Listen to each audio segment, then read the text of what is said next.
आपने कई सारे भारतीय बेहतरीन जासूसों की कहानी सुनी होगी। आज हम आपको इज़राइल के एक ऐसे जासूस की खतरनाक कहानी बताने जा रहे हैं, जिसको दुश्मन देश में बड़ा पद ऑफर हुआ था। नमस्कार दोस्तों, आज हम बातें करेंगे एक इज़राइल के मोसाद एजेंट की भारत में ऑपरेशन सिंदूर के बाद से खुफिया तंत्र देश के दुश्मनों को खोजने में लगा हुआ है। ज्योति मल्होत्रा की तरह और भी देश के दुश्मन भारत की जासूसी करते हुए देश में पकड़े जा रहे हैं और उन पर नकेल कसी जा रही है।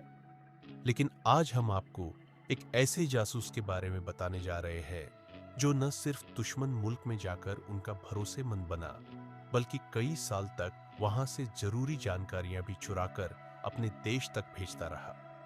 उसने अपने देश को 6 डेज वॉर जैसी जंग भी जितवाया। यहां तक कि एक वक्त ऐसा आया वह दुश्मन देश में डिप्टी मिनिस्टर ऑफ डिफेंस तक बन सकता था। लेकिन एक बार ऐसी बाजी पलटी कि सारा खेल खत्म हो गया। चलिए उसके बारे में जानें दोबार।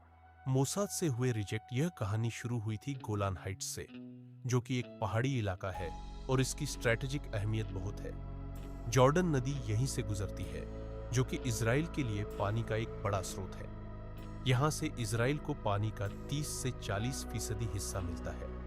1969 से पहले इस पब सीरिया ने कब्जा कर रखा था और सीरिया के सैनिक यहां से इजरायली बस्तियों पर हमले करते थे। फिर 1967 के 6 डे वॉर में इजराइल ने इस पर अपना आधिपत्य जमाया और सीरिया की सेना पीछे हट गई। इस जीत के पीछे जिस शख्स का हाथ था, उसका नाम है एली कोहेन, जो कि मोसाद के जासूस थे। एली का मकसद शुरू से ही इजराइल की खुफिया एजेंसी मोसाद में जाने का था, लेकिन शुरू में 2 बार मोसाद उनको रिजेक्ट कर चुकी थी। लेकिन उन्होंने उम्मीद नहीं छोड़ी और एक दिन इजरायली आर्मी ज्वाइन कर ली। ऐसे पहुंच गए सीरिया। एली की खासियत थी कि आवाज पर उनका जबरदस्त कंट्रोल। वे अलग अलग लहजे में कई भाषाओं में बात कर सकते थे। वे एक बार जो देख लेते थे उसको कभी भूलते नहीं थे। एक बार मेजर जनरल मेयर एमिट नाम के एक नए मोसाद अधिकारी ने उनकी फाइल देखकर छुपी हुई प्रतिभा को पहचाना और 1960 में उन्होंने फौज छोड़कर मोसाद ज्वाइन कर ली और सीक्रेट एजेंट बन गए। ट्रेनिंग पूरी होने के बाद पहले वो अर्जेंटीना गए और वहां पर अपनी पहचान बनाकर वफादारी साबित की। इसके बाद 1962 में सीरिया पहुंच गए।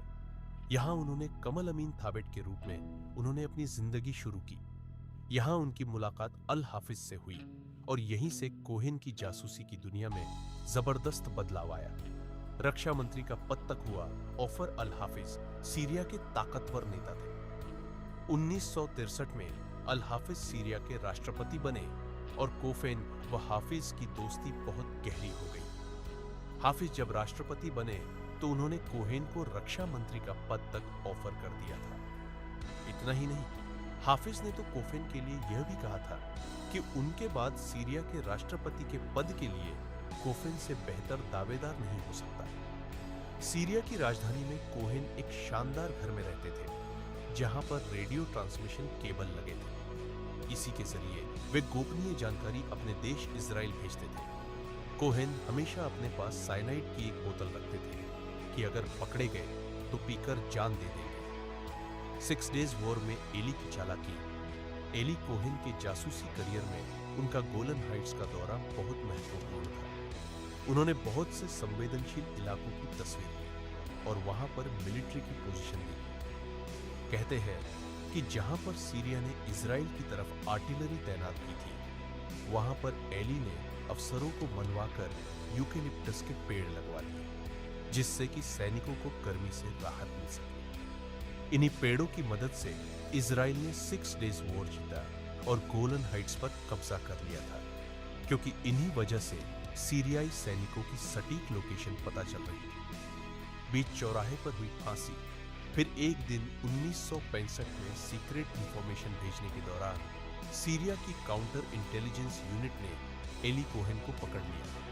उन पर मुकदमा चला और France, Britain, Canada, Belgium, America और इटली जैसे देशों ने कोहेन की जान बख्शने की अपील की। इजराइल ने उनको बचाने के लिए हर मुमकिन कोशिश की, लेकिन सीरिया नहीं माना। उनसे एली कोहेन को 18 मई 1965 को सरेआम चौराहे पर फांसी पर लटका दिया गया।